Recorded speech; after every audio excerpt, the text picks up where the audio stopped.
So let us now see how a gas proceeds to break down under the application of a uniform field.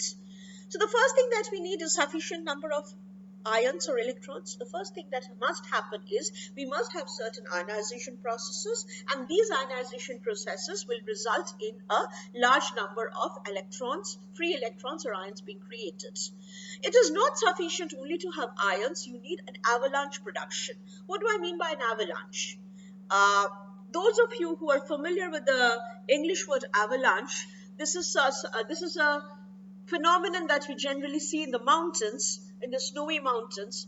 So what might happen is there is a small disturbance in the mountain. Say somebody sneezes very loudly, and one piece of ice begins to roll down the mountain. And as it rolls down the mountain, it collects more and more ice, more and more, it dislodges more ice, it dislodges rocks, and as it comes climbing down, as it comes down, rolling down, it gathers momentum. And ultimately, through a massive process, what might happen is what has started as a very small piece of snow will you will end up with a huge mass of snow or ice coming down the mountains with rocks, and you might end up with a landslide. This can bury people, it can be fatal.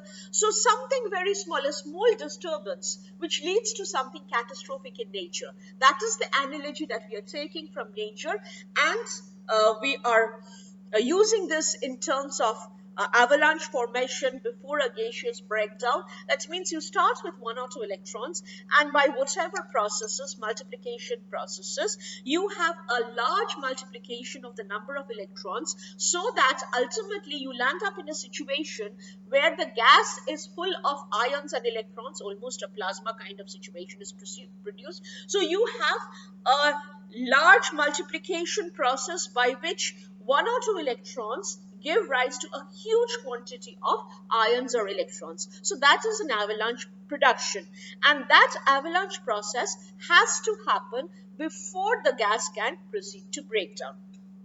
So we have ionization, we have avalanche formation. Next we have streamers.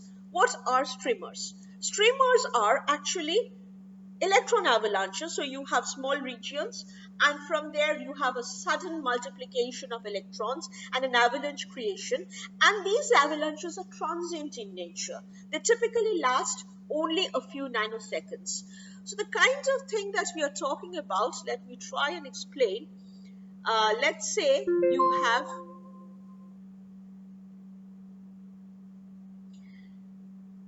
you have a region which is filled with electrons and ions, and then what might happen is a small avalanche might be created where this entire region is filled up with charge. It lasts a nanoseconds, at the end of which this is finished. So the streamer only lasts for a few nanoseconds. Now, what is the effect of this streamer formation? The effect of the streamer formation is, let me choose a different color. The effect of the streamer formation is you initially might have had charges only in this region. And you might also have some charges. I'm only drawing negative charges because they are easier to draw. So you might have both positive and negative charges, and the formation of streamers causes these charges to be redistributed in new regions. So at the end of streamer propagation, you now have a larger region which has charge.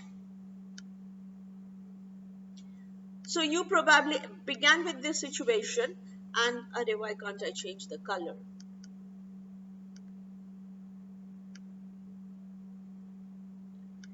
And you have a situation at the end of streamer formation where the charge has been redistributed over a larger region. So that is the purpose of streamers. They last only for a few nanoseconds, but they redistribute the charge within the surrounding gas. So essentially the charged region is moving forward. After the streamers have been formed, what you have leaders. And the leaders are essentially, among all these streamers, it might so happen that there is one channel which kind of takes the lead. The projected channel of hot plasma is called a leader, and it has an electrical conductivity approaching that of an arc, which means it has very high conductivity. The function of the leader is to introduce a short length of wire into the gap. So let me again try and explain what is happening through these various processes. You start with a distribution of charge through the ionization and the avalanche process. After this, what you have is you have the streamer formation. In the streamer formation, the streamers last very short periods of time, but they essentially end up in redistributing the charge in the neighboring regions. Now, once this redistribution of charge has taken place, one of these streamers appear to take a lead role. And what it does is, it kind of extends the charge far ahead. So it kind of takes the lead and it projects the channel of hot plasma far into the gap, and this particular channels has very high conductivity. So all the charges that you have in this region will now try to follow this high conductivity path, and they will all be pumped into this channel, and they will all try to reach the opposite electrode along this channel. This is what is happening. After that, what you have is, after this leader, the leader channel arises from the stem of the discharge where the gas is heated to the maximum. Because there is a lot of current flowing, the gas is getting heated, and from the point of high temperature, the leader channel is projected into the region of the gas where there is still not so many charged particles. The total streamer current provides the leader its power, heats it, and maintains plasma conductivity. So streamers were transient, but now this leader channel is progressing in the forward direction, and you are maintaining the conductivity. All the current is being injected, all the charged particles are being injected into the channel. So this is a stable way of taking the plasma channel forward. So after the streamer, you have the leader, and then you have a spark.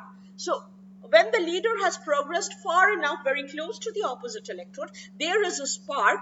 The spark is kind of bridging the gap. The spark is capable of passing very high current. It is almost like a short circuit situation. So now you have bridging between the two electrodes, and the arc is the final spark stage. It is a brief transient moment when there is a arc and a lot of current passes through, which might cause damage to the surrounding electrode, and then breakdown happens. The moment breakdown happens, the dielectric becomes totally conducting and something catastrophic will happen. So generally, when we are performing a breakdown experiment in the laboratory, it is at this stage when the conductivity becomes very high and there is a high current flowing through from one electrode to the other.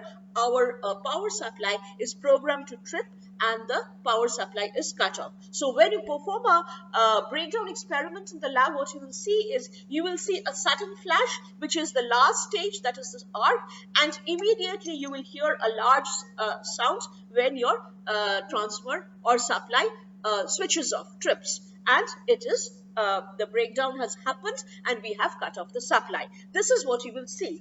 So this kind of situation happens only when you have a uniform field applied on a gas. First you have ionization, then avalanche formation. The gas is redistributed through streamers which are transient in nature. The leader takes the lead forward and allows a permanent channel into towards the other electrode. When it reaches close enough, this leader, which is full of hot plasma, results in a spark, which is the short circuit condition, and you have a final arc, and after that you have breakdown.